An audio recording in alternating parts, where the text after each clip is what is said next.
where the mind is without fear and the head is held high, where knowledge is free.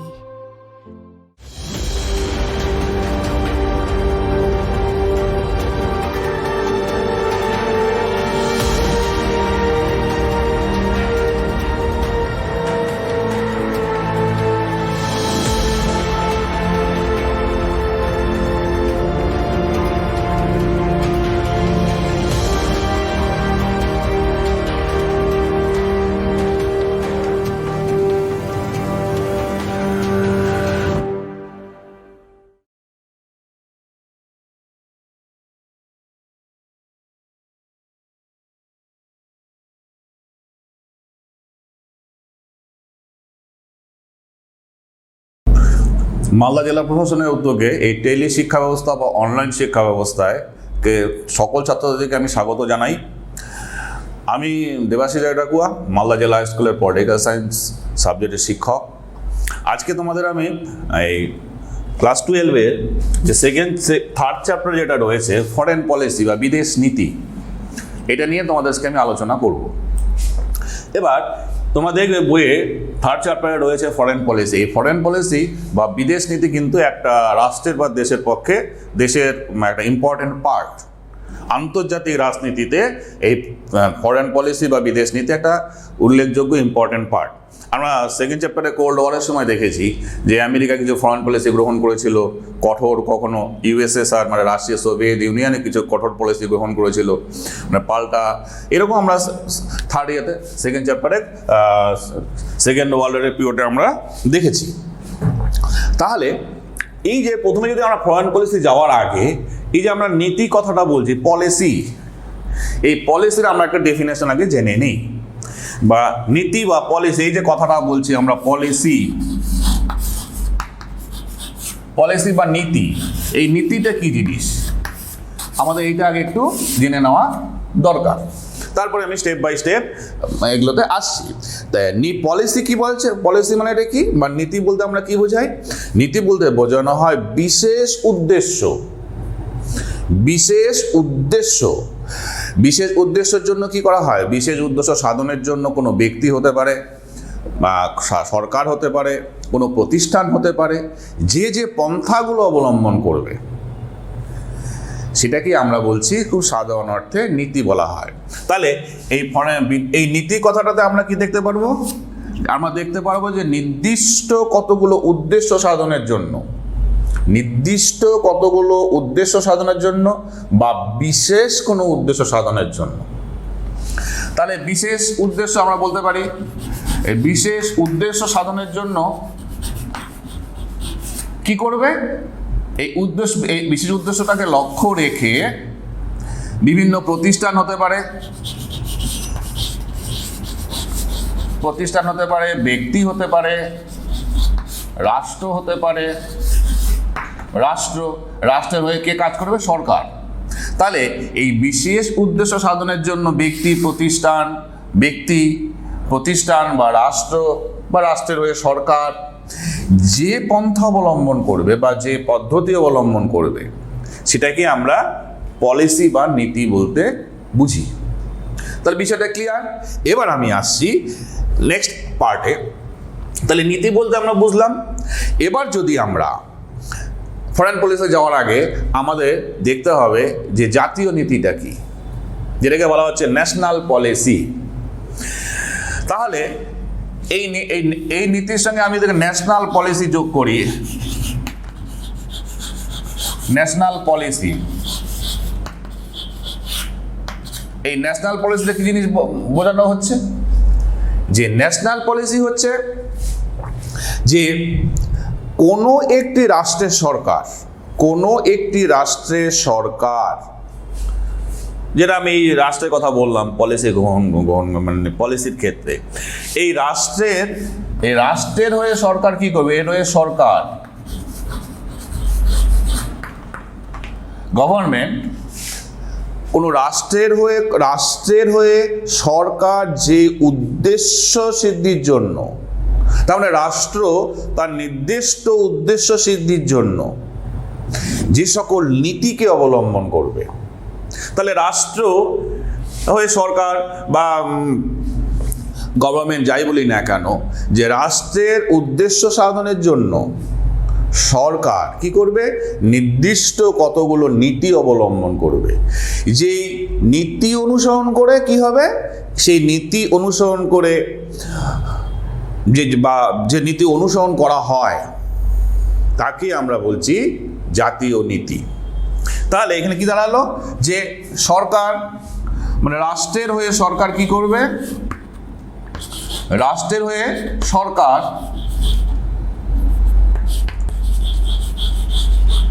তাহলে রাষ্ট্রের উদ্দেশ্য সাধনের জন্য, এই রাষ্ট্রের উদ্দেশ্য সাধনের জন্য সরকার কি করবে, যে নীতিগুলো অবলম্বন করবে,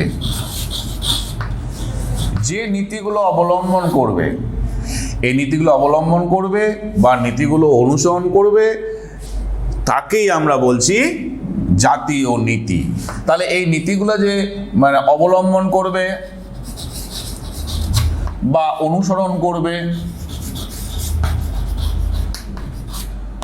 তাহলে এই অবলম্বন বা অনুসরণ বা প্রয়োগ যাই বলি না কেন, তাহলে রাষ্ট্রের হয়ে সরকার তার উদ্দেশ্য সাধনের জন্য, এই আগে যেটা নির্দিষ্ট উদ্দেশ্য সাধনের জন্য যে পন্থা অবলম্বন করছে বা অবস্থান অনুসরণ করছে, এই যে এগুলো করছে, তাহলে সেটাকেই আমরা বলছি ন্যাশনাল পলিসি বা জাতীয় নীতি। এই জাতীয় নীতি, এই ক্ষেত্রে তোমরা মনে রাখবে, জাতীয় নীতি কিন্তু সব রাষ্ট্রের একই রকম হয় না। বিভিন্ন রাষ্ট্র তার জাতীয় নীতির ক্ষেত্রে বিভিন্ন রকম পন্থা, বিভিন্ন রকম পদ্ধতি অনুসরণ করে বা প্রয়োগ করে, ইত্যাদি ইত্যাদি। তাহলে এই ব্যাপারটা পরিষ্কার, জাতীয় নীতি। এবার আমি এই জাতীয় নীতিকে দুটো ভাগে ভাগ করা হয়। এই জাতীয় নীতিকে আমরা দুটো ভাগে ভাগ করি। এবার যদি আমরা ন্যাশনাল পলিসি দেখি, এই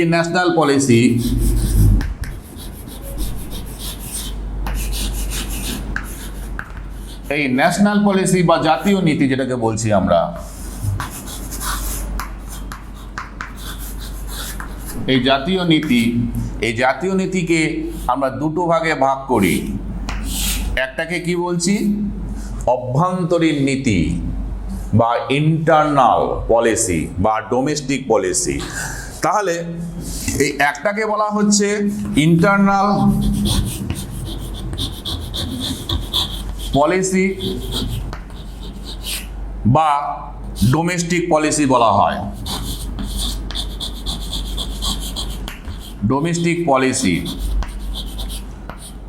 একটাকে বলা হচ্ছে অভ্যন্তরীণ নীতি, আর আরেকটাকে বলা হচ্ছে ফরেন পলিসি।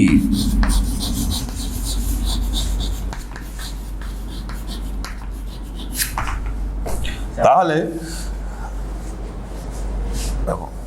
একটাকে বলছি আমরা ইন্টারনাল পলিসি বা ডোমেস্টিক পলিসি, আর একটাকে বলছি আমরা ফরেন পলিসি।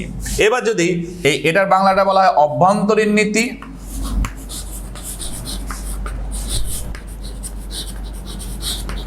আর এটাকে বলছি আমরা পররাষ্ট্রনীতি। পররাষ্ট্রনীতি বা বিদেশ নীতি।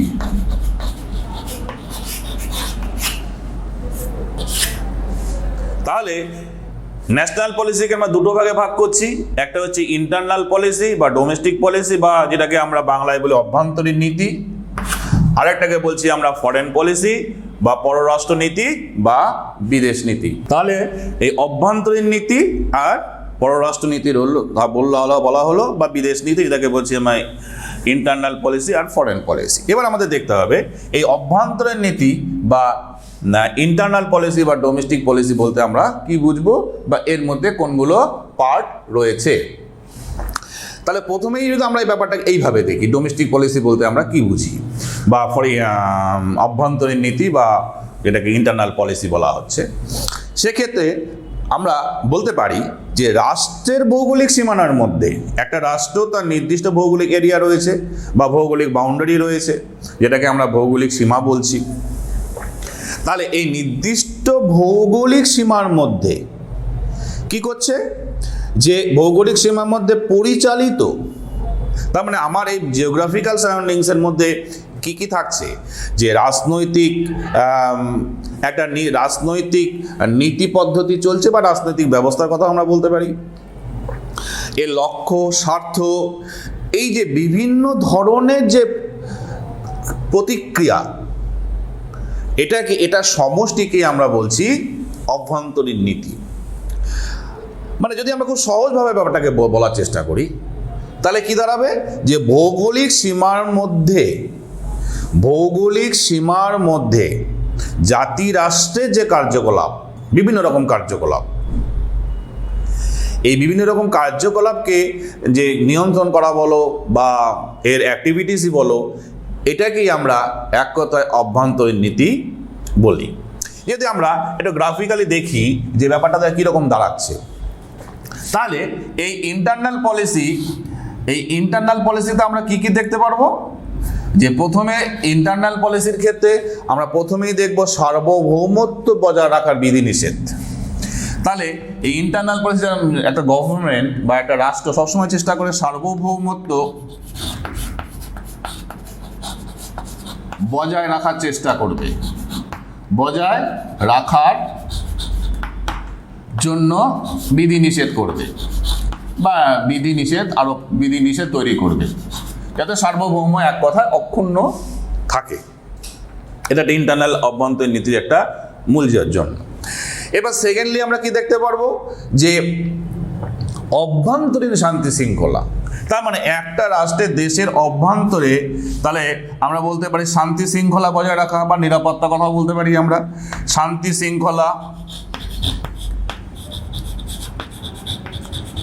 শৃঙ্খলা বজায় রাখার জন্য নীতি।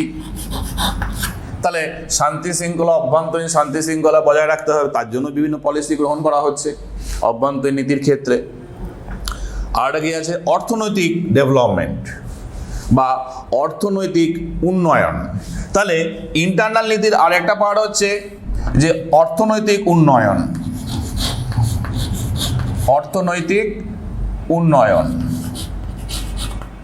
এই অর্থনৈতিক উন্নয়নের জন্য অভ্যন্তরীণ বিভিন্ন রকম নীতি গ্রহণ করা হয়।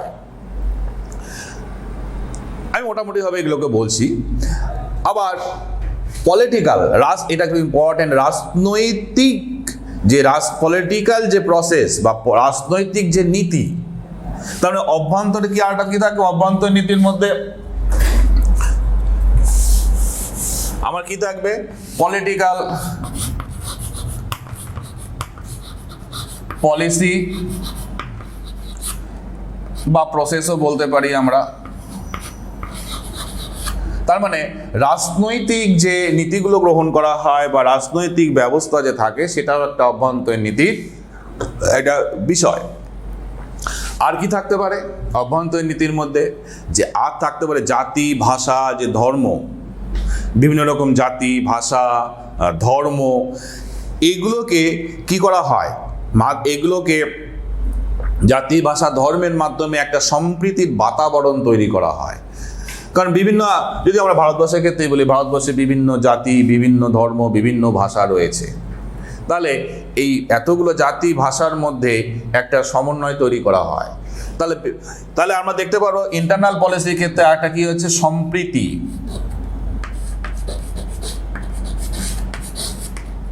সম্প্রীতির একটা জন্য নীতি গ্রহণ করা হয়। সেখানে ধর্ম আছে, ভাষা, ল্যাঙ্গুয়েজ, জাতি বা কাস্ট, যাই বলি না কেন, এগুলো থাকবে। তাহলে মোটামুটিভাবে এই বিষয়গুলোর কথা বললাম আমি, যে সার্বভৌমত্ব, শান্তি শৃঙ্খলা, অর্থনৈতিক উন্নয়ন, রাজনৈতিক নীতি বা রাজনৈতিক ব্যবস্থা, সম্প্রতি যেখানে ধর্ম, ভাষা, জাতি প্রভৃতির মধ্যে একটা মেলাবন্ধন। তো এইগুলোর যে একটা সমষ্টিকে আমরা বলতে পারি অভ্যন্তরীণ নীতি বা ডোমেস্টিক পলিসি বা ইন্টারনাল পলিসি। তাহলে এই বিষয়টা ক্লিয়ার, যে অভ্যন্তরীণ নীতি আমরা ব্যাপারটাকে জানলাম। এবার আমি আসছি যে এই অভ্যন্তরীণ নীতির ক্ষেত্রে একটা তোমাদের মনে রাখতে হবে যে অভ্যন্তরীণ নীতি আমি যে যত সহজে বললাম এগুলোকে রয়েছে, এগুলো ইমপ্লিমেন্টেশন করার ক্ষেত্রে কিন্তু পররাষ্ট্র নীতির প্রয়োজনীয়তা রয়েছে। আমি নেক্সট তোমাদের যখন ফরেন পলিসি যাবো সেখানে তোমরা আরও বিস্তারিত ব্যাপারটা বুঝতে পারবে যে অন্য রাষ্ট্রে সাহায্য এবং সহযোগিতা ছাড়া কিন্তু অভ্যন্তরীণ নীতি কখনোই বাস্তবায়িত করা সম্ভব হয় না। ন্যাচারালি খুব স্বাভাবিকভাবে আমরা বলতে পারি যে পররাষ্ট্র নীতিকে অনুসরণ করেই বা বিদেশ নীতিকে অনুসরণ করেই অভ্যন্তরীণ নীতি অভ্যন্তরীণ নীতি তৈরি করা হয় বা প্রয়োগ করা হয়। তাহলে এই বিষয়টা অভ্যন্তরীণ নীতি সম্পর্কে আমরা ব্যাপারটা পরিষ্কার। এবার আমি এটা মুছে দিই। এবার আমি আসছি ফরেন পলিসির ক্ষেত্রে। এটা তোমাদের ক্ষেত্রে এখন মানে বিশেষ ইম্পর্টেন্ট, যেটা নিয়ে আমাদের মূল আলোচ্য বিষয় পররাষ্ট্র নীতি বা ফরেন পলিসি, যেটা আমাদের এই চ্যাপ্টারের মূল আলোচ্য বিষয়। এই ফরেন পলিসি আলোচনার ক্ষেত্রে আমরা দেখব ডেফিনেশন, ফরেন পলিসি ডিটারমিনেন্টসগুলো কি, ফরেন পলিসির এইম কি, হ্যাঁ, ফরেন পলিসি কীভাবে প্রয়োগ করা হয় ইত্যাদি বিষয়গুলো আমরা আলোচনা করব। তাহলে আমি যদি ফরেন পলিসির কথা এবার আসি, এই যে ফরেন পলিসি, তাহলে প্রথমে আমাদের দেখতে হবে অভ্যন্তরীণ নীতি আমাদের জাতীয় নীতি দুটো পার্ট, একটা হচ্ছে অভ্যন্তরীণ নীতি, একটা হচ্ছে ফরেন পলিসি। তাহলে আমরা অভ্যন্তরীণ নীতি বা ডোমেস্টিক নীতি সম্পর্কে আমরা বুঝলাম। এবার আমাদের যেটা মেন আলোচ্য বিষয় হচ্ছে এই ফরেন পলিসি বা পররাষ্ট্র নীতি বা বিদেশ নীতি। তাহলে আমাদের প্রথমেই দেখতে হবে এই ফরেন পলিসিটা কি বা বিদেশ নীতি আমরা কি বুঝি। খুব যদি সাধারণভাবে আমরা ব্যাপারটাকে দেখি, প্রতিটি রাষ্ট্র কি করবে, ইচ অ্যান্ড এভরি স্টেট বা কান্ট্রি তার জাতীয় স্বার্থকে সর্বাধিক গুরুত্ব দেয়। তোমরা জাতীয় স্বার্থ চ্যাপ্টারে পড়েছো। তাহলে একটা রাষ্ট্রের জাতীয় স্বার্থ হচ্ছে মোস্ট ইম্পর্টেন্ট জিনিস। তাহলে জাতীয় স্বার্থকে সর্বাধিক গুরুত্ব দিয়ে কি করবে, বিশ্বের প্রতিটি বিভিন্ন রাষ্ট্রের সঙ্গে সম্পর্ক গড়ে তোলার চেষ্টা করবে। সম্পর্ক গড়ে তোলার জন্য যে নীতিগুলো অনুসরণ করবে সেটাকে আমরা বলছি ফরেন পলিসি। তাহলে আমি ব্যাপারটাকে আরেকবার খুব সাধারণভাবে ব্যাপারটাকে বোঝার চেষ্টা করি। তাহলে দেখব যে প্রতিটি রাষ্ট্রের ইচ অ্যান্ড এভরি স্টেটের কি হচ্ছে জাতীয় স্বার্থ বা ন্যাশনাল ইন্টারেস্ট। এই জাতীয় স্বার্থ বা ন্যাশনাল ইন্টারেস্ট কিন্তু প্রতিটা রাষ্ট্রের কাছে খুবই গুরুত্বপূর্ণ। Each and every state, the most important part of the national interest. তাহলে প্রতিটা রাষ্ট্রই চাইবে এই জাতীয় স্বার্থকে অক্ষুণ্ণ রাখা বা জাতীয় স্বার্থকে ঠিকঠাকভাবে উদ্দেশ্য পূরণ করা। তাহলে এই জাতীয় স্বার্থকে সর্বাধিক গুরুত্ব দিচ্ছে প্রতিটা রাষ্ট্র, অবশ্যই দিতে হবে। দিয়ে কি করবে, এই জাতীয় স্বার্থকে এর উপর ইম্পর্টেন্ট দিয়ে যে পৃথিবীর বিভিন্ন রাষ্ট্রের সঙ্গে কি করবে, ধরো আমি ধরে নিই যদি এগুলো এক একটা রাষ্ট্র যদি ধরে নেই, তাহলে এই প্রত্যেকটা রাষ্ট্র তার কি করবে, যে জাতীয় স্বার্থের উপর গুরুত্ব দিয়ে প্রত্যেকটা রাষ্ট্রের সঙ্গে কি করবে, সম্পর্ক বজায় রাখতে সচেষ্ট হবে বা সম্পর্ক গড়ে তোলার জন্য বিভিন্ন নীতি গ্রহণ করবে। তাহলে যদি আমরা ধরে নেই, একটা এক্সাম্পল দেই, ধরে নেই এটা ইউএসএ, এটা চায়না, জাপান, এটা ধরো বাংলাদেশ। তাহলে যদি আমি এটা ইন্ডিয়া ধরে নেই, ভারতবর্ষ, তাহলে ভারতবর্ষ তার জাতীয় স্বার্থ অক্ষুণ্ণ রাখার জন্য আমেরিকার জন্য এক ধরনের ফরেন পলিসি গ্রহণ করবে, চায়নার জন্য এক ধরনের ফরেন পলিসি গ্রহণ করবে, জাপানের জন্য এক ধরনের ফরেন পলিসি গ্রহণ করবে, আবার বাংলাদেশের জন্য এক ধরনের ফরেন পলিসি গ্রহণ করবে। তাহলে আলটিমেট জাতীয় স্বার্থকে গুরুত্ব দেওয়া, জাতীয় স্বার্থ অক্ষুণ্ণ রেখে বা জাতীয় স্বার্থকে গুরুত্ব দিয়ে বিভিন্ন দেশের ক্ষেত্রে বিভিন্ন রকম নীতি গ্রহণ করে আন্তর্জাতিক ক্ষেত্রে একটা সুসম্পর্ক বজায় রাখবে। তাহলে এই যে নীতিগুলো, এটাকে আমরা খুব সাধারণ অর্থে বলছি আমরা ফরেন পলিসি বা বিদেশ নীতি। তাহলে এটা মোটামুটি বোঝা গেল। এবার যদি এটাকে একটু অন্যভাবে বোঝার চেষ্টা করি, যে অন্যভাবে ব্যাপারটাকে আমরা যদি বোঝার চেষ্টা করি, তাহলে দেখব পররাষ্ট্রনীতি বা বিদেশ নীতি হলো একটি প্রক্রিয়া। বলা হচ্ছে যে এই বিদেশ নীতি কি ইকুয়াল টু একটি প্রক্রিয়া।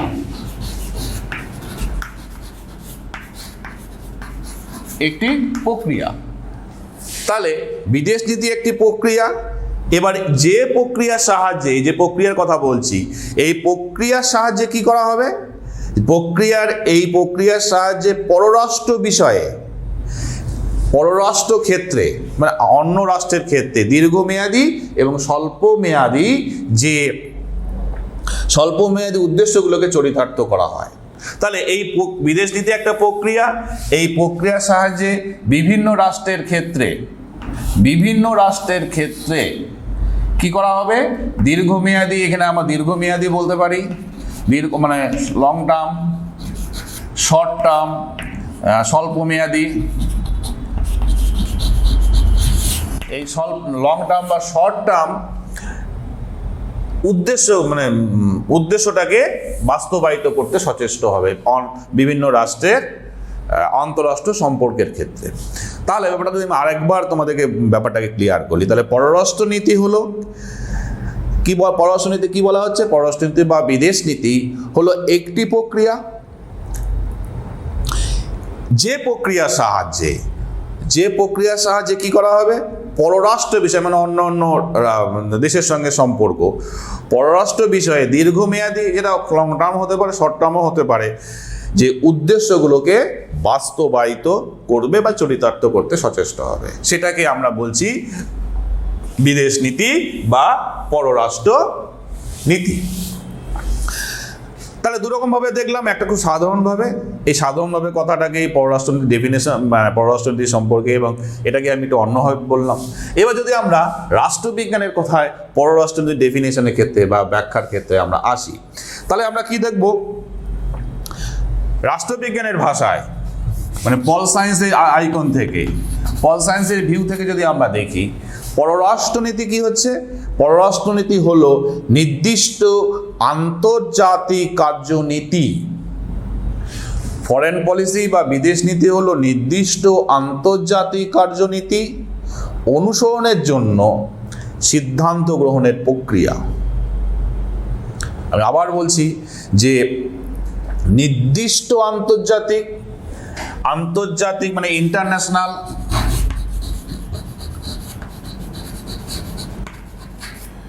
ইন্টারন্যাশনাল,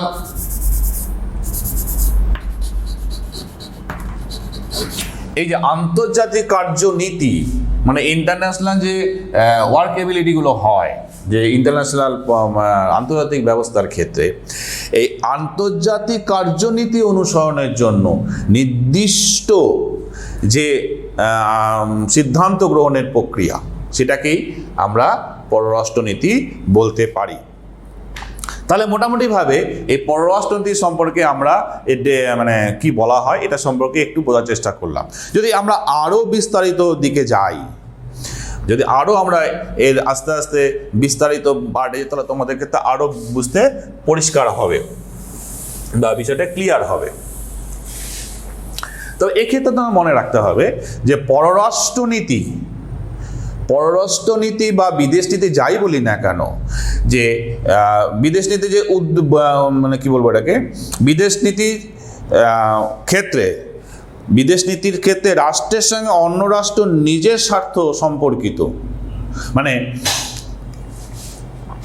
যে আমরা এই ব্যাপারটাকে যদি বলি, পররাষ্ট্রনীতি গড়ে ওঠে বা বিদেশ নীতি গড়ে উঠছে কিসের সঙ্গে?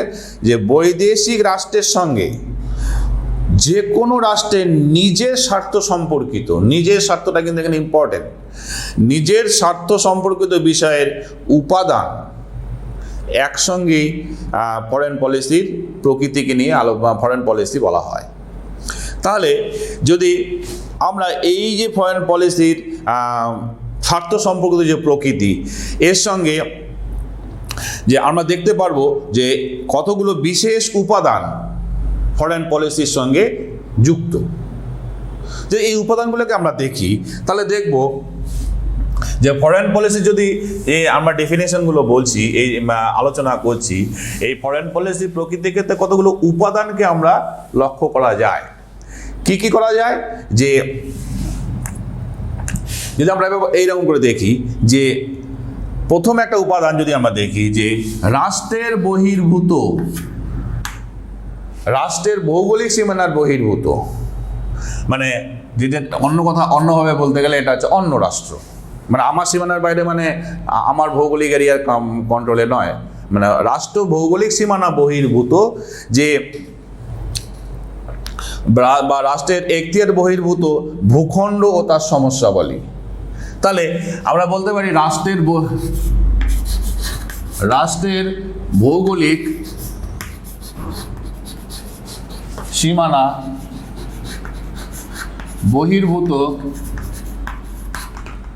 বহির্ভূত কি সমস্যা, এর একটা উপাদান আমরা পাবো সমস্যা। তাহলে রাষ্ট্রের সীমানা বহির্ভূত ভূখণ্ড ও সমস্যা, তাহলে ভৌগোলিক সীমানা বহির্ভূত ভূখণ্ড, এখানে একটা ভূখণ্ড কথাটা বলতে হবে। তার মানে এই ভূখণ্ড এবং তার সমস্যা নিয়ে আরেকটা বলা হচ্ছে যে রাষ্ট্রের কার্যকলাপ, রাষ্ট্রের কার্যকলাপ, এই দুটো আমরা দেখতে পারবো উপাদান। এবার সিভি ক্রাবে, আন্তর্জাতিক বিশেষজ্ঞ সিভি ক্রাবে, এই সিভি ক্রাবে একজন আন্তর্জাতিক বিশেষজ্ঞ, তিনি এই পররাষ্ট্রনীতি উপাদানকে তিনি অন্যরকম ভাবে দেখেছেন। দুটো উপাদানকে তিনি দেখেছেন। আমরা এই দুটো উপাদানের কথা দেখলাম, আবার সিভি ক্রাবে তিনি আবার দুটো উপাদানের কথা বলেছেন। তিনি প্রথমটা বলেছেন জাতীয় লক্ষ্য পূরণ, জাতীয় লক্ষ্য পূরণের কথা বলেছেন। আবার বলেছেন জাতীয় লক্ষ্যে উপনীত হওয়ার মাধ্যম। তাহলে জাতীয় লক্ষ্যে উপনীত হওয়ার মাধ্যম, এই মাধ্যম হলো পররাষ্ট্র নীতি। তাহলে আমরা এই ফরেন পলিসির ক্ষেত্রে আমরা দেখতে পেলাম যে এর কতগুলো, এই আলোচনার ক্ষেত্রে কতগুলো উপাদানের কথা আমরা সংক্ষেপে দেখলাম। এবার এই ফরেন পলিসি যে ডেফিনেশন, যদি আমরা একটা ডেফিনেশনের দিকে যাই, এতক্ষণ ধরে আমরা দেখলাম ফরেন পলিসির কতগুলো একটা আলোচনা করলাম, ফরেন পলিসিটা কি, এবং এবার যদি আমরা এক্সাক্ট একটা ডেফিনেশনের দিকে যাই, তাহলে বাট এক্সাক্ট ডেফিনেশনটা কি, এক্ষেত্রে কিন্তু একটা সমস্যা রয়েছে। কি সমস্যা রয়েছে? যে আন্তর্জাতিক বিশেষজ্ঞদের মধ্যে যে বিভিন্ন দৃষ্টিকোণ থেকে যে এরা আন্তর্জাতিক বিশেষজ্ঞরা এই ফরেন পলিসি ডেফিনেশনটাকে ব্যাখ্যা করেছেন। তাহলে এই ফরেন পলিসি ডেফিনেশনের ক্ষেত্রে আমরা দুটো ভাবে দেখতে পারি, একটা হচ্ছে সংকীর্ণ অর্থে, একটা হচ্ছে ব্যাপক অর্থে। তাহলে ডেফিনেশন অফ ফরেন পলিসি, এই ফরেন পলিসির ক্ষেত্রে আমরা দেখতে পারবো একটা হচ্ছে সংকীর্ণ অর্থে আর একটা হচ্ছে ব্যাপক অর্থে। তাহলে একটাকে বলছি আমরা ন্যারো সেন্স,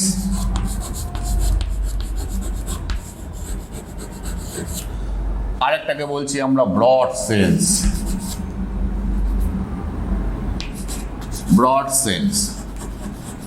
তাহলে এই ন্যারো সেন্স আর ব্রড সেন্স, একটাকে বলছি আমরা সংকীর্ণ অর্থে আর এটা হচ্ছে ব্যাপক অর্থে, এই ডেফিনেশনটা আলোচনা করা হয়েছে।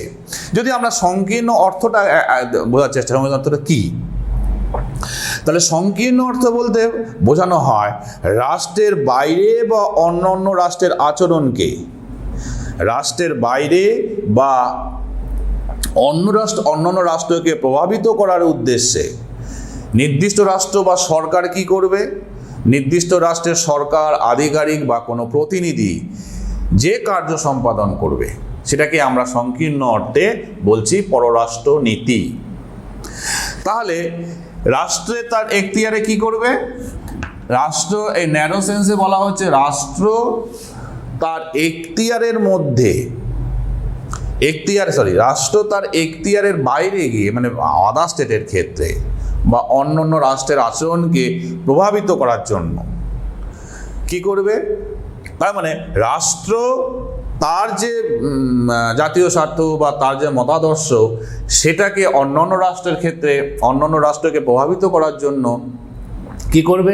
সরকার বা আধিকারিক বা প্রতিনিধি যে পদ্ধতি বা নীতি গ্রহণ করবে বা যে কার্য সম্পাদন করবে সেটাকে আমরা বলছি ন্যারো সেন্সে বা সংকীর্ণ অর্থে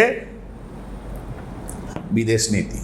এই সংকীর্ণ অর্থ ব্যাপারটা ক্লিয়ার। এবার যদি আমরা ব্যাপক অর্থে, এই ব্যাপক অর্থে যে পররাষ্ট্রনীতির ডেফিনেশন, এটাই সবচেয়ে বেশি গ্রহণযোগ্য এবং এটা নিয়ে সবচেয়ে বেশি আলোচিত, ফলে এই জায়গাটা আমাদের একটু আলোচনা করতে হবে।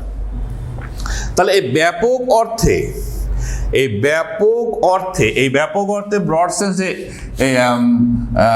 ফরেন পলিসি আলোচনার ক্ষেত্রে কতগুলো বিষয়ের উপর জোর দেওয়া হয়। কি কি বিষয়ের উপর জোর দেওয়া হয়? একটা হচ্ছে যে উদ্দেশ্য,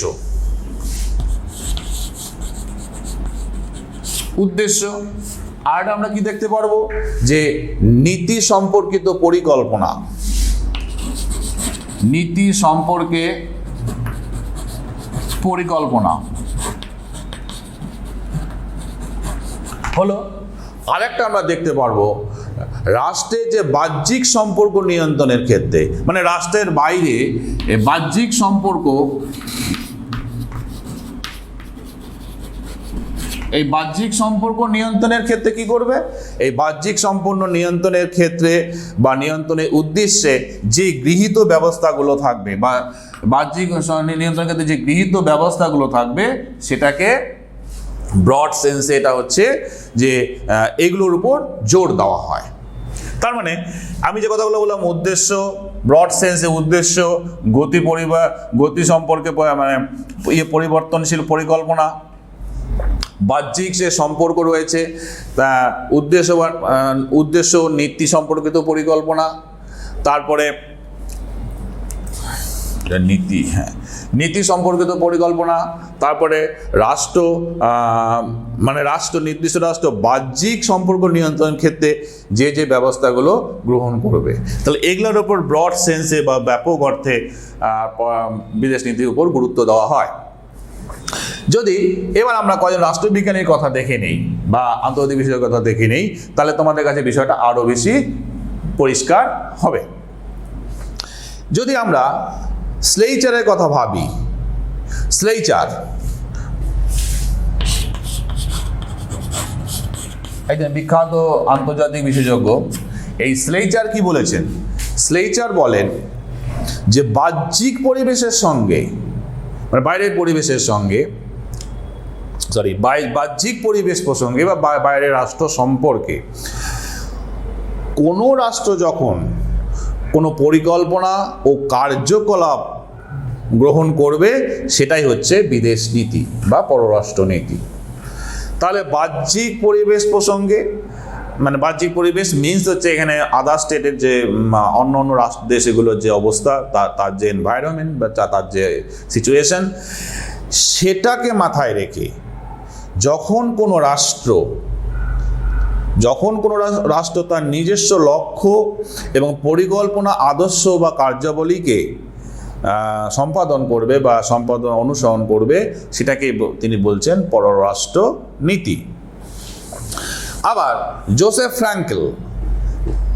ফ্র্যাঙ্কেল, আরেকটা নাম মনে রাখবে, এই জোসেফ ফ্র্যাঙ্কেল কি বলতে চেয়েছেন? জোসেফ ফ্র্যাঙ্কেল বোঝাতে চেয়েছেন একাধিক রাষ্ট্রের যে পারস্পরিক সম্পর্কের সঙ্গে জড়িত বিষয়, সিদ্ধান্ত এবং কার্যকলাপের সমষ্টিকে তিনি বোঝাতে চেয়েছেন বিদেশ নীতি বা পররাষ্ট্র নীতি। তাহলে মোটামুটিভাবে পররাষ্ট্রনীতির ডেফিনেশনটা বা পররাষ্ট্রনীতিতে কি আমরা এটা বুঝলাম। এবার যদি আমি আসি এই ছোট্ট করে যদি বোঝার চেষ্টা করি যে ইন্টারনাল পলিসি এবং ফরেন পলিসির মধ্যে সম্পর্কটা কি, মানে আমি যদি ভাবি relations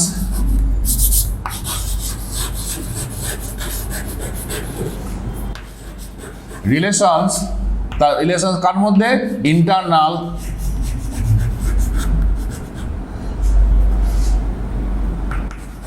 internal and foreign policy. ছোট্ট করে আমরা দেখার চেষ্টা করি যে ইন্টারনাল পলিসি এবং ফরেন পলিসি মানে অভ্যন্তরীণ এবং বৈদেশিক নীতির মধ্যে কি সম্পর্ক রয়েছে। আমরা প্রথমেই জানি যে এই দুটো ইন্টারনাল এবং ফরেন পলিসি দুটোই হচ্ছে একটা রাষ্ট্রের জাতীয় নীতির দুটো পার্ট। তাহলে এই জাতীয় নীতির দুটো পার্ট মানে বলা হয় এই বৈদেশিক নীতি, বিদেশ নীতি এবং পররাষ্ট্র নীতি, বিদেশ নীতি এবং অভ্যন্তরীণ নীতি কি হচ্ছে, বোথ আর রিলেটেড, একে অপরের পরিপূরক আমরা বলতে পারি। আসলে এই দুটো নীতির মধ্যে মৌলিক কোনো পার্থক্য নেই, কারণ দুটো নীতিকেই একই সরকার পরিচালনা করে। তাহলে একই গভর্নমেন্ট দুটো নীতিকে পরিচালনা করেছে, তাহলে এর উদ্দেশ্য কি থাকে, দেশের উন্নতি সাধন। যেহেতু জাতীয় নীতির দুটো পার্ট ইন্টারনাল এবং ফরেন পলিসি, এই দুটো নীতি পরস্পর ইন্টার রিলেটেড এবং উভয়ই পরিচালনা করছে একই গভর্নমেন্ট। এই একটা গভর্নমেন্ট কিন্তু এই দুটো নীতিকে পরিচালনা করছে। তাহলে গভর্নমেন্টের উদ্দেশ্য কি থাকে, দেশের সর্বাধিক উন্নতি সাধন, নিরাপত্তা, সংহতি প্রভৃতি।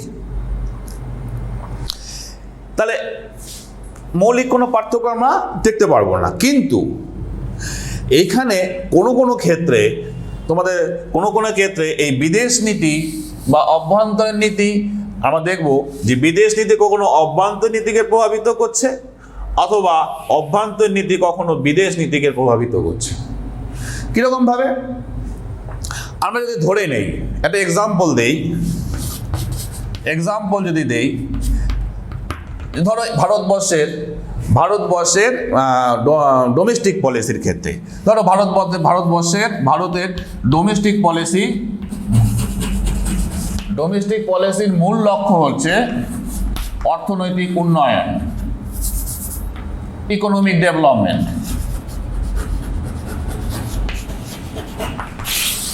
তাহলে ভারতবর্ষে যদি এক্সাম্পল হিসাবে দেখি, ভারতবর্ষের ডোমেস্টিক পলিসির মূল লক্ষ্য হচ্ছে ইকোনমিক ডেভেলপমেন্ট, ঠিক আছে, বা শিল্পোন্নয়নের কথা আমরা বলতে পারি, বা যদি এটাকে আমরা বলি ইন্ডাস্ট্রিয়াল ডেভেলপমেন্টের কথা বলি, শিল্পোন্নয়ন, এই শিল্পোন্নয়ন। তাহলে অর্থনৈতিক যখনই আমি ডেভেলপমেন্ট করতে যাইব তখন আমার শিল্পোন্নয়ন বিষয়টা আসবে। এবার প্রশ্ন হচ্ছে, এই শিল্পোন্নয়ন করার জন্য আমার কি দরকার, অর্থ দরকার, মানে টাকা দরকার, অর্থ দরকার। এবার এই অর্থটা কোথা থেকে আসবে, এই অর্থটা আমাকে আনতে গেলে ঋণ করতে হবে বা বৈদেশিক কোনো সাহায্য নিতে হবে, কারণ আমার কাছে তো টাকা নেই। কাজেই ডোমেস্টিক পলিসির মূল লক্ষ্য যদি শিল্পায়ন হয়, তাহলে এই শিল্পায়নে অর্থ দরকার।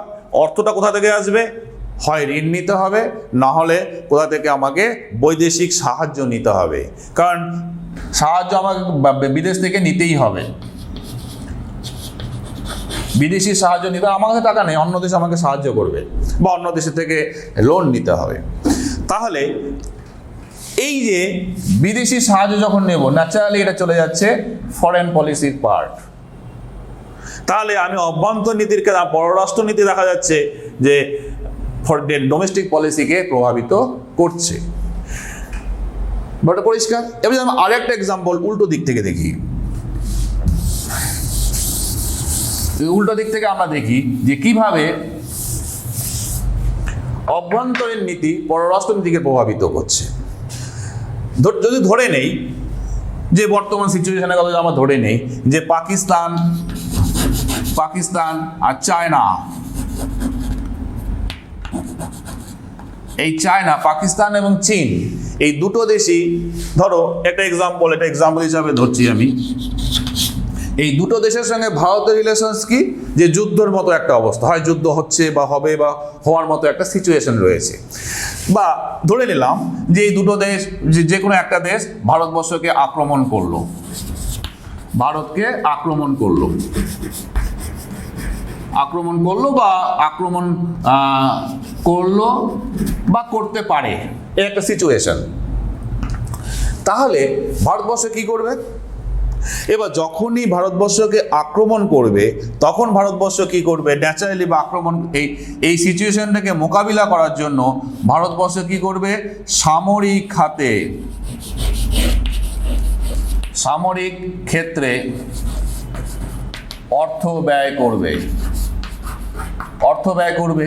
তোমরা জানো ভেরি রিসেন্ট যে চীনের সঙ্গে ভারতের একটা যুদ্ধের মতো পরিস্থিতি চলছে, সেক্ষেত্রে প্রচুর পরিমাণ অস্ত্র কিনতে হচ্ছে, রাফাল থেকে শুরু করে অনেক কিছু, হ্যাঁ, মানে প্রচুর এক্সট্রা আমাদের মিলিটারি ফোর্স ইউজ করতে হচ্ছে, প্রচুর অর্থ ব্যয় হচ্ছে। তাহলে ন্যাচারালি এই অবস্থাকে প্রোটেকশন দেওয়ার জন্য সামরিক ক্ষেত্রে প্রচুর অর্থ ব্যয় করতে হবে। যখনই আমি সামরিক ক্ষেত্রে অর্থ ব্যয় করতে শুরু করব তখন উল্টো দিক থেকে অর্থনৈতিক উন্নয়নটা থেমে যাবে, অর্থনৈতিক উন্নয়নে আমাকে ব্যয় সংকোচ করতে হবে। তাহলে ন্যাচারালি এই অর্থ যখন এখানে ব্যয় হবে তখন আমাকে অর্থনৈতিক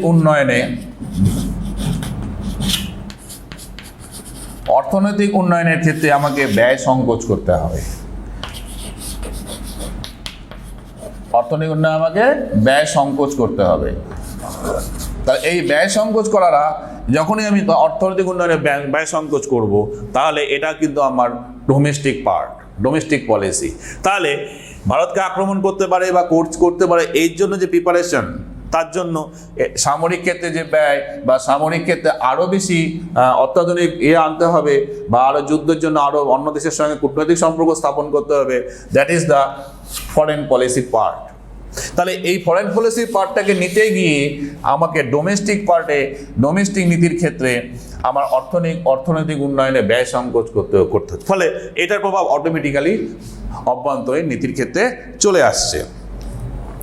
কাজেই আমরা বলতে পারি যে national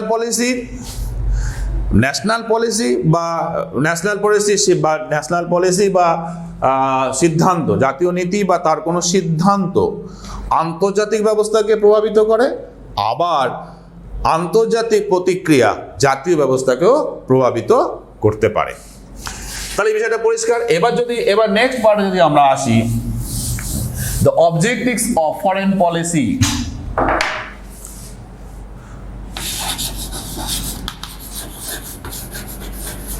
Objective of foreign policy.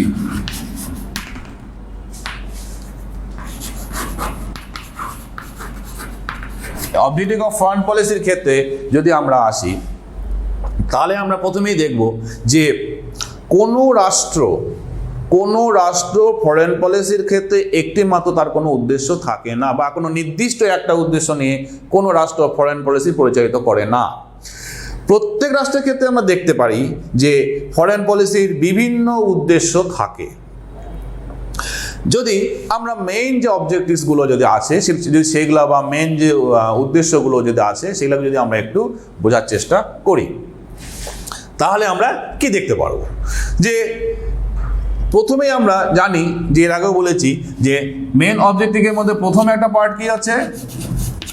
জাতীয় স্বার্থ, যেটা একটু আগে বলা হলো। জাতীয় স্বার্থের সংরক্ষণ, জাতীয় স্বার্থ রক্ষা করা বা সংরক্ষণ,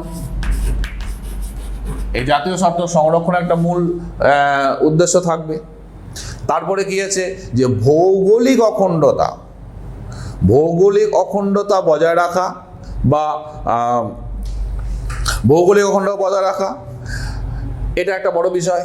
যে ভৌগোলিক অখণ্ডতা, আমার যে ভৌগোলিক সীমানা আছে, ভৌগোলিক অখণ্ডতা বজায় রাখা। অখণ্ডতা বজায় রাখা, এটা একটা উদ্দেশ্য হবে। ঠিক আছে, এবার তারপরে যদি আমরা দেখি অর্থনৈতিক ক্ষমতা সম্প্রসারণ ঘটানো, তার মানে অর্থনৈতিক ক্ষমতা সম্প্রসারণ, অর্থনৈতিক সম্প্রসারণ ঘটানো, এটাকে জাতীয় নীতির মেন উদ্দেশ্য থাকে। তারপরে কি থাকতে পারে, নিজের দেশের ভাবমূর্তি, মানে নিজের দেশের যে ভাবমূর্তি, সে ভাবমূর্তিটাকে বাড়িয়ে এগিয়ে নিয়ে যাওয়া, নিজ রাষ্ট্রের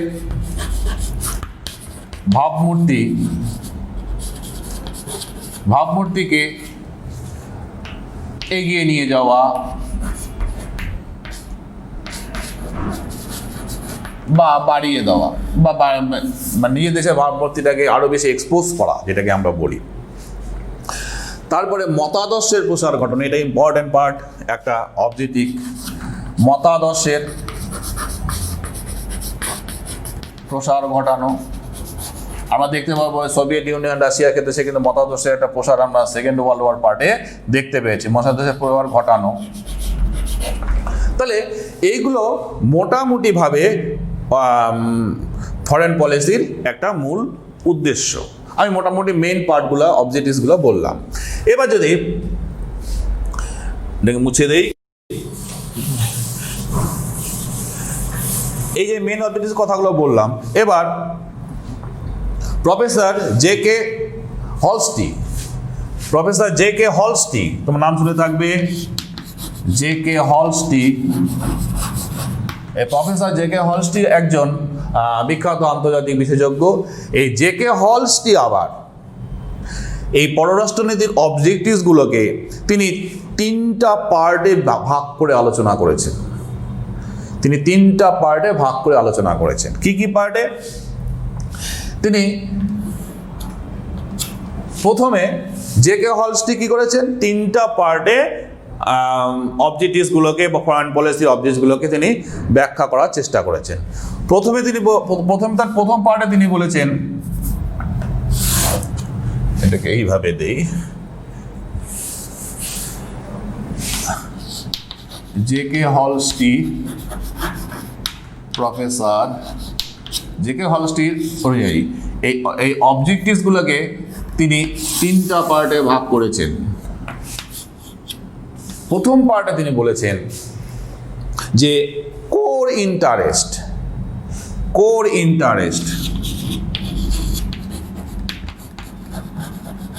বা মুখ্য উদ্দেশ্য, কোর ইন্টারেস্ট অ্যান্ড ভ্যালুস।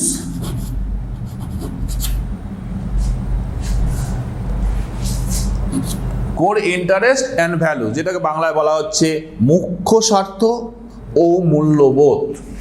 আমরা এটাকে বলতে পারি মুখ্য স্বার্থ বা মূল্যবোধ।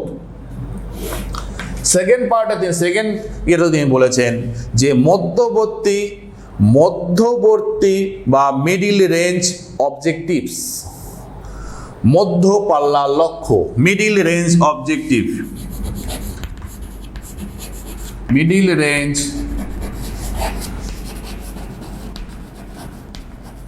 অবজেক্টিভস বা মধ্য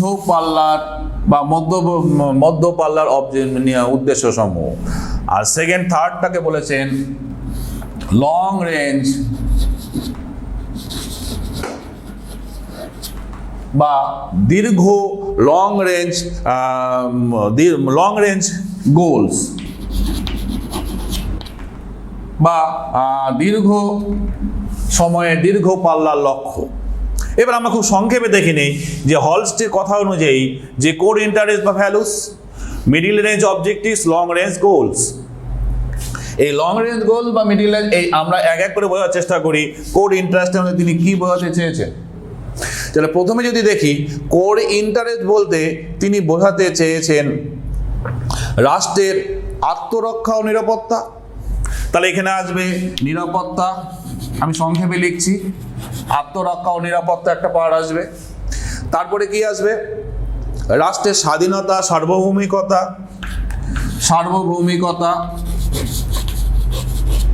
স্বাধীনতা হ্যাঁ, ইত্যাদি ইত্যাদি আরও আছে। তাহলে তিনি কোর ভ্যালুতে বোঝাতে চেয়েছেন রাষ্ট্রের স্বাধীনতা, সার্বভৌমিকতাকে সুরক্ষিত করা, জাতি ধর্ম ভাষাগত যে ঐক্য আছে সেটাকে ঠিক করা, অর্থনৈতিক উন্নয়ন প্রভৃতি বিষয়কে তিনি কোর ইন্টারেস্টের মধ্যে এন্টাইটেল করেছেন। যদি আমরা মিডিল রেঞ্জে দেখি, মিডিল রেঞ্জে তিনি কী বলতে চেয়েছেন, মিডিল রেঞ্জকে আবার 3টা পার্টে ভাগ করা হয়। যেটা কি করা হচ্ছে, প্রথম স্টেজ, এখানে 3টা স্টেজ করা হয়েছে, 1, 2, 3 স্টেজ। প্রথম স্টেজে তিনি কি বলতে চেয়েছেন, প্রথম স্টেজে তিনি বলেছেন সামাজিক কল্যাণ ও অর্থনৈতিক উন্নয়ন, সামাজিক কল্যাণ ও অর্থনৈতিক উন্নয়ন, সোশ্যাল অ্যান্ড ইকোনমিক ডেভেলপমেন্ট, সামাজিক এবং অর্থনৈতিক উন্নয়নের কথা তিনি বোঝাতে চেয়েছেন। সেকেন্ড রেঞ্জে তিনি বোঝাতে চেয়েছেন সামরিক শক্তি বৃদ্ধি, এখানে তিনি সামরিক শক্তি বৃদ্ধির কথা বলেছেন। মিলিটারি যে ফোর্স আছে, সামরিক যে শক্তি আছে, এই সামরিক শক্তি বৃদ্ধি এবং এর সঙ্গে অর্থনৈতিক উন্নয়ন ঘটানোর কথা তিনি বলেছেন। তাহলে সামরিক শক্তি বৃদ্ধি এবং অর্থনৈতিক অর্থনৈতিক উন্নয়নের কথা তিনি সামরিক শক্তি বৃদ্ধি এবং অর্থনৈতিক উন্নয়ন ঘটিয়ে দেশের সুনাম বৃদ্ধির কথা তিনি বলেছেন। এখানে থার্ড পার্টে তিনি বলেছেন যে উপনিবেশ গঠন বা প্রভাবাধী অঞ্চল স্থাপন করে সাম্রাজ্যবাদী প্রভাব বিস্তার। মানে তাহলে উপনিবেশ গঠন বা প্রভাবাধীন অঞ্চল স্থাপন করে কি সাম্রাজ্যবাদ বিস্তার, এই কথাগুলো তিনি বলেছেন। তাহলে এটা গেল মিডিল রেঞ্জের বিষয়।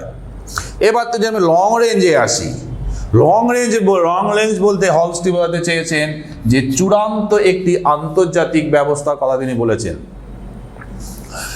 তাহলে কি হলো, যে চূড়ান্ত রাজনৈতিক মতামতের ভিত্তিতে কি হচ্ছে, আন্তর্জাতিক ব্যবস্থার যে পুনর্গঠন করা হয়। তাহলে আন্তর্জাতিক ব্যবস্থার পুনর্গঠন,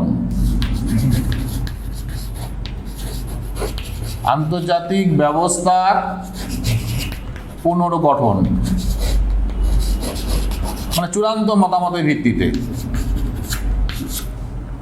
এই চূড়ান্ত মতামতের ভিত্তিতে আন্তর্জাতিক ব্যবস্থার পুনর্গঠনের কথা তিনি বলেছেন। তাহলে এটা গেল মোটামুটি হলস্টির অনুযায়ী ব্যাখ্যা। এবার এই প্রসঙ্গে এখানে একটা উদাহরণ তোমাদের বলে দিই চূড়ান্ত মত। যেমন সোভিয়েত ইউনিয়নের যখন নবগঠিত সোভিয়েত ইউনিয়ন হয়, তখন লেনিনের উদ্দেশ্য ছিল পৃথিবীর সবচেয়ে ধনী এবং ক্ষমতাশালী রাষ্ট্র হওয়া। তার ফলে এবং সারা পৃথিবীব্যাপী তার সাম্যবাদী সমাজ প্রতিষ্ঠার করার তিনি স্বপ্ন দেখেছিলেন। তো যাই হোক, এবার যদি আমরা এই প্রসঙ্গে মর্গেনথাউয়ের একটা কথাকে আমরা ভাবি, তো যাই হোক, এতক্ষণ ধরে আমরা যে ফরেন পলিসির উদ্দেশ্যগুলো দেখলাম নানা রকম, সেখানে মর্গেনথাউ একটা কথা বলেছেন, যিনি বলতে চেয়েছেন whatever the ultimate aim of international politics, whatever the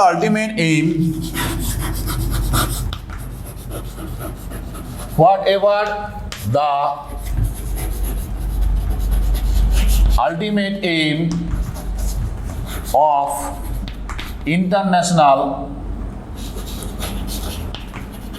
politics, এটা হচ্ছে মর্গেনথাউয়ের কথা। Whatever the ultimate of international politics, the power, এই কথাটা important, POWER, power. A power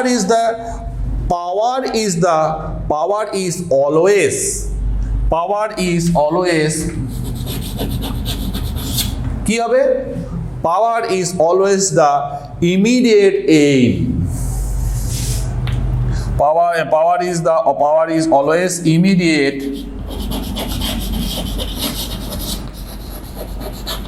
aim. তার মানে যদি আমরা কথাটা দেখি যে whatever is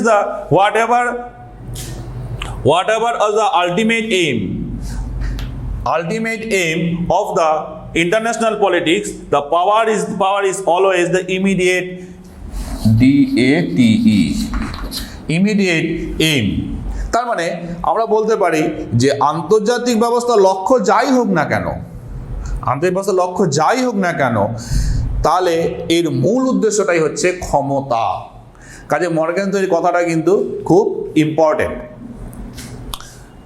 তাহলে এর আগে আমরা একটা ব্যাপারটাকে বুঝলাম, তাহলে পররাষ্ট্রনীতি সম্পর্কে কোনো সুস্পষ্ট ধারণা কিন্তু এখনো পর্যন্ত পাওয়া খুব কঠিন, কারণ প্রত্যেকটা রাষ্ট্র তার বিদেশ নীতি স্থির করে পরিবর্তিত পরিস্থিতি অনুযায়ী। ঠিক আছে, তাই এই জন্য বিদেশ নীতি প্রণয়নের ক্ষেত্রে সবসময় নিরাপত্তা একটা বড় বিষয়।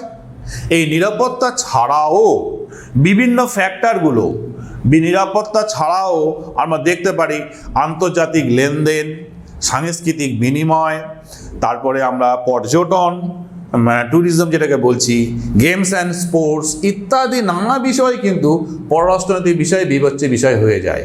এর প্রসঙ্গে যেমন গেমস অ্যান্ড স্পোর্টসের ক্ষেত্রে আমরা বলি, তোমরা জানো যে ভারত পাকিস্তানের সম্পর্কের জন্য যে ইন্ডিয়া এবং পাকিস্তানে যে ক্রিকেট খেলা, সেটা কিন্তু দীর্ঘদিন ধরে হচ্ছে না।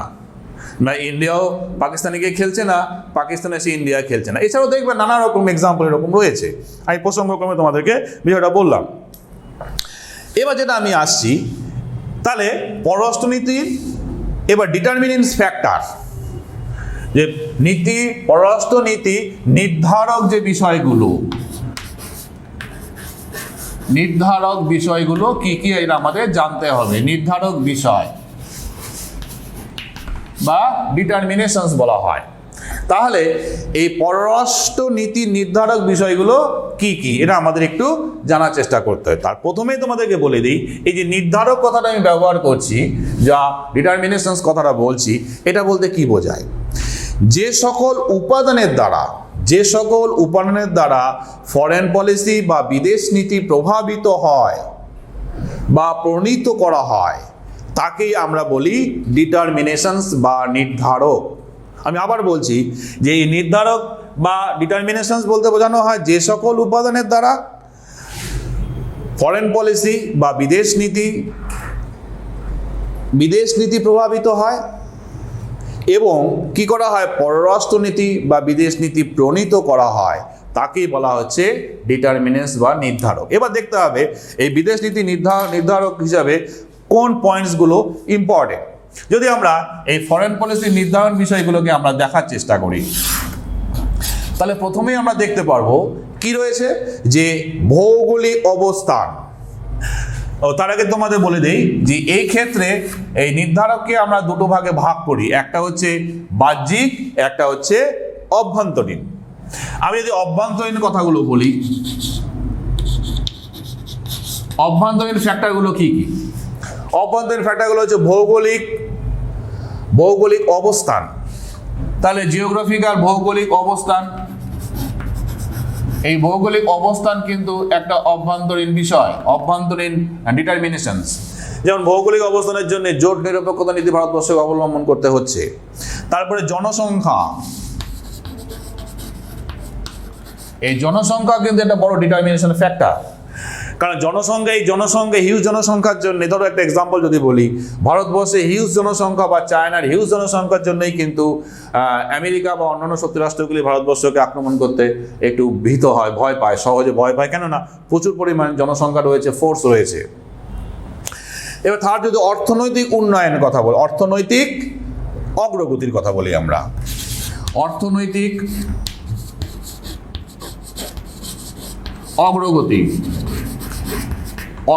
অগ্রগতি, যেমন ইউএস এর মতো একজন অর্থনৈতিক অগ্রগতি সম্পন্ন দেশ বা ডেভেলপড কান্ট্রি। তারপরে সামরিক সামর্থ্য, এটা বড় ইম্পর্টেন্ট পার্ট। সামরিক সামর্থ্য, এই সামরিক সামর্থ্য কিন্তু এটা বড় ডিটারমিনেশন ফ্যাক্টর, কারণ এখানে তোমরা জানো আণবিক বোমা, অন্যান্য মরণাস্ত্র যেগুলো রয়েছে ইত্যাদি আরও উন্নত মানের সেগুলা যার যতটা বেশি তত বেশি সামরিক পররাষ্ট্রনীতিকে খুব সহজেই ইয়া করতে পারবে। এবার জাতীয় নেতৃত্ব, জাতীয় নেতৃত্ব, এই জাতীয় নেতৃত্ব কিন্তু একটা ইম্পর্টেন্ট পার্ট পররাষ্ট্রনীতি ডিটারমিনেশন ফ্যাক্টরের ক্ষেত্রে। কি বলা হচ্ছে, এই জাতীয় নীতি, যেমন ধরে একটা এক্সাম্পল তোমাদেরকে দেই, যে জাতীয় নীতির ক্ষেত্রে যেমন জাতীয় নীতি নেতৃত্ব বা জাতীয় নেতৃত্ব যে দেবে, যে পলিটিক্যাল লিডার, যাকে আমরা প্রাইম মিনিস্টারকে বলি, ভারতবর্ষের ক্ষেত্রে প্রাইম মিনিস্টারকে বলি, এই জাতীয় নেতার একটা বিচক্ষণতা, তার ব্যক্তিত্ব, তার যত বেশি এগুলো কিন্তু অনেকটা প্রভাবিত করে। যেমন যেটা এক্সাম্পল তোমাদেরকে বলি, যেমন তোমরা জানো যে রাজীব গান্ধী যখন প্রাইম মিনিস্টার ছিলেন তখন শ্রীলঙ্কার একটা জঙ্গি সংস্থা LTTE একে দমন করার জন্য প্রচুর পরিমাণে রাজীব গান্ধী সেনা পাঠায় এবং শ্রীলঙ্কাকে সর্বতভাবে সাহায্য করে। এবার যদি ধরে নিই রাজীব গান্ধী পাঠিয়েছে, যদি রাজীব গান্ধীর জায়গায় অন্য কোনো প্রাইম মিনিস্টার বা ইন্দিরা গান্ধী থাকতেন, তিনি এটা নিতেন কিনা সেটা নিয়ে প্রশ্ন রয়েছে বা সন্দেহ রয়েছে, তিনি নাও নিতে পারতেন। আবার ধরো যে বর্তমানে যে চায়নার সঙ্গে ভারতবর্ষে একটা গালোয়ানকে নিয়ে একটা যুদ্ধমতো পরিস্থিতি চলছে, এই অবস্থায় যে বর্তমান মোদী গভর্নমেন্ট বা বর্তমান প্রাইম মিনিস্টার মোদী জাতীয় নেতা রূপে তিনি কিন্তু বুক চিতিয়ে চায়নার সঙ্গে লড়াই করার জন্য প্রস্তুতি নিচ্ছেন, মানে চায়নাকে পাল্টা কাউন্টার অ্যাটাক দিচ্ছেন। তিনি এই যে ফরেন পলিসি গ্রহণ করেছেন, এটা ধরো মোদীর জায়গায় যদি অন্য কেউ প্রাইম মিনিস্টার হতেন বা ধরে বলতে অন্য কোনো বিজেপি লিডারই হতেন বা অন্য কোনো তার পার্টির অন্য কোনো নেতাই হতেন, তিনি এটা নিতেন কিনা সন্দেহ রয়েছে। ফলে জাতীয় নেতৃত্ব এটা ইম্পর্টেন্ট, বাট একজন যে জাতীয় নেতা তার উপর ডিপেন্ড, তার বিচক্ষণতার উপর ডিপেন্ড করে অনেকটাই ফরেন ডিটারমিনেশন ফ্যাক্টর। এবার আমরা ধরে নেই যে জাতীয় মূল্যবোধ রয়েছে, জাতীয় মূল্যবোধ,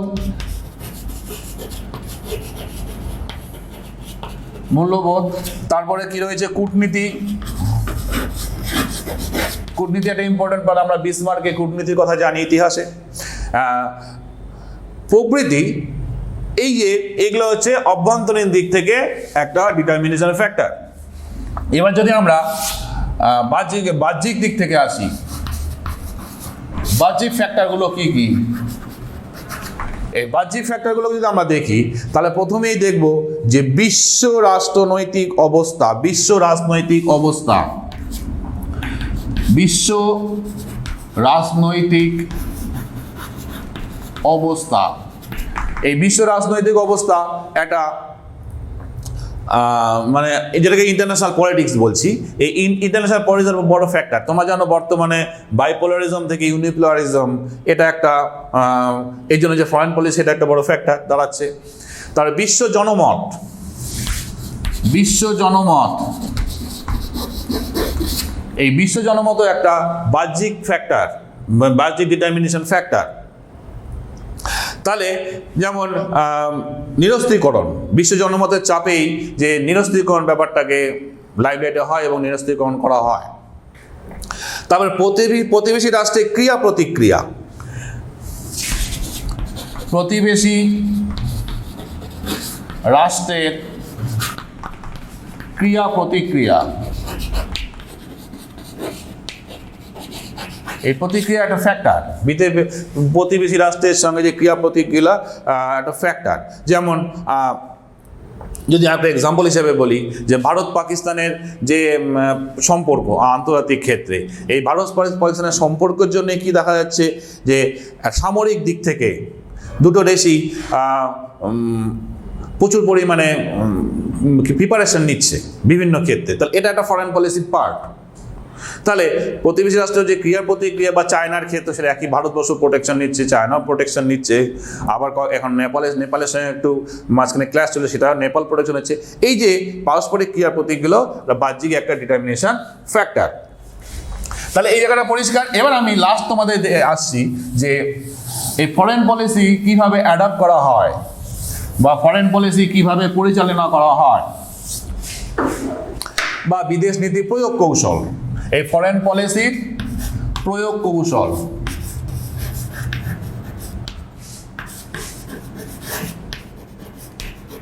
এই প্রয়োগ ফরেন পলিসির প্রয়োগ কৌশল কীভাবে করা হয় বা কীভাবে ফরেন পলিসি এরপরে এই ফরেন প্রয়োগ করে আমাকে 3টা পার্টে আমরা দেখতে পারবো। প্রথমটা কি হচ্ছে? প্রথমটা হচ্ছে কূটনীতি, এটা ইম্পর্টেন্ট পার্ট, এই কূটনীতি। সেকেন্ড আমরা দেখবি সেকেন্ড বা ডিপ্লোমেসি বলা হয়, প্রচারণা বা প্রোপাগান্ডা। তাহলে প্রচারণা বা প্রোপাগান্ডা হলো। এবার থার্ড আমরা দেখতে পারবো যে সামরিক পদ্ধতি, এটা একটা ইম্পর্টেন্ট পার্ট, সামরিক পদ্ধতি মানে মিলিটারি সিস্টেম। তাহলে এই 3টা পদ্ধতির মাধ্যমে এই ফরেন পলিসি প্রয়োগ করা হয়। যদি খুব সংক্ষেপে দেখে নিই আমরা কূটনীতির বিষয়টা, কূটনীতি কি বলা যায়? ডিপ্লোমেসিতে ক্ষেত্রে ডিপ্লোমেসি একটা ইম্পর্টেন্ট পার্ট। তাহলে কূটনীতিটা কি জিনিস খুব সংক্ষেপে বলছি। কূটনীতি হলো অত্যন্ত নিপুণভাবে, খুব সূক্ষ্মভাবে এবং দক্ষতার সঙ্গে কি করা হয়? দক্ষতার সাথে আন্তর্জাতিক সম্পর্ক পরিচালনা করা হয়। তাহলে খুব নিপুণ এবং দক্ষতার সঙ্গে আন্তর্জাতিক সম্পর্ক পরিচালনা করাই হচ্ছে কূটনীতি। মানে আমরা যদি অন্যভাবে বলি যে গোপন এবং প্রকাশের এক অদ্ভুত সংমিশ্রণ হচ্ছে এই কূটনীতি। বর্তমানে তোমরা দেখবে যে কূটনীতির অন্যতম নির্ণায়ক বিষয় হলো আমাদের ডেমোক্রেসি বা গণতন্ত্র। যদি আমরা প্রচারণা ক্ষেত্রে দেখি বা প্রোপাগান্ডা, এই পররাষ্ট্রনীতি বা বিদেশ নীতির ক্ষেত্রে এই প্রোপাগান্ডা বা প্রচারণা একটি কৌশল মাত্র। তাহলে রাষ্ট্র কি করে? প্রত্যেকটা রাষ্ট্র নিজের সপক্ষে স্বদেশে এবং নিজের দেশে বা দেশের বাইরে কি করবে? যে তার জনমতকে প্রভাবিত করার চেষ্টা করবে। তার জন্য বিভিন্ন ধরনের স্লোগান, পোস্টার ইত্যাদি তৈরি করে তার জন্য যে ব্যবস্থা অবলম্বন করবে, যে চিন্তাধারা, সেটাকে বলছি আমরা প্রচারণা বা প্রোপাগান্ডা। লাস্ট আমি আসছি সামরিক ক্ষেত্র।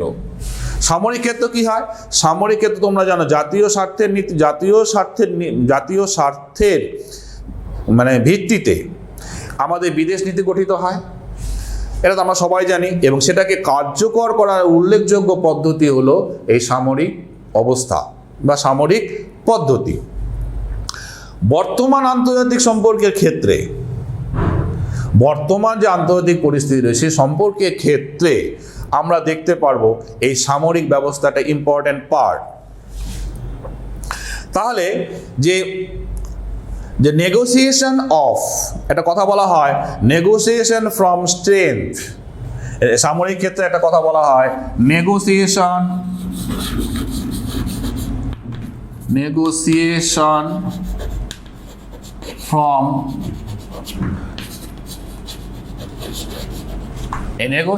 From strength. এই কথাটা বর্তমান আন্তর্জাতিক ক্ষেত্রে ব্যবহার করা হয়, নেগোসিয়েশন ফ্রম স্ট্রেংথ। এই নেগোসিয়েশন ফ্রম স্ট্রেংথ এটা বর্তমান আন্তর্জাতিক অবস্থায় এই কথাটা ব্যবহার করা হয় এবং এটা খুবই প্রযোজ্য বিষয়।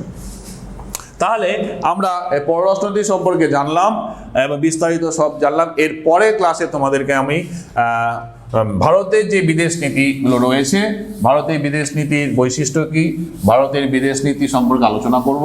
হ্যাঁ, আজকে এটা তোমরা বই একটু বিস্তারিত দেখে নেবে, এখান থেকে কিন্তু প্রচুর অবজেক্টিভ তোমাদের পরীক্ষায় আসে। তাহলে আজকে এই পর্যন্তই। হ্যাঁ, নেক্সট ক্লাসে আমি তোমাদের ভারতের বিদেশ নীতি সম্পর্কে আলোচনা করব। ঠিক আছে, ওকে।